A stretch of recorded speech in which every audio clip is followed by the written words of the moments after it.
स्वर्गीय राजे विक्रमसिंग घाटगे साहेबांनी त्यांना राजकारणामध्ये आणलं. त्यांच्या पाठीत खंजीर खुपसला. स्वर्गीय मंडलिक साहेबांनी त्यांना स्वतःच्या रक्ताच्या वारसाला बाजूला ठेवून त्यांना मंत्री आणि आमदार केलं. पवार साहेब त्यांचा मानस होता सदाशिवराव मंडलिक कारखान्याचं नाव बदलून हसन मियालाल मुश्रीफ कारखाना करायचा मानस त्यांचा होता. स्वर्गीय कुपेकर साहेबांनी त्यांना पुढे आणलं, त्यांच्यावर गद्दारी केली. ताईंनी आता उल्लेख केला, स्वर्गीय श्रीपतराव शिंदे साहेबांनी त्यांना साथ दिली, त्यांचाच कारखान्यावर आक्षेप घेतला. आज ताईंवर इतक्या खालच्या पातळीवरची टीका गडिंग्लज मधून होतीये.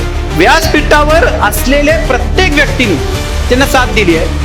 डॉक्टर शापूरकर साहेबांनी 2009 ला साथ दिली, त्यांच्याच पाठीत खंजीर खुपसला. मला वाटतं की ज्यांच्या पाठीत खंजीर खुपसलं हयातमध्ये असलेली सगळी माणसं योगायोगाने आज इथं गोळा झाली. बघा, सगळी गोळा झाली.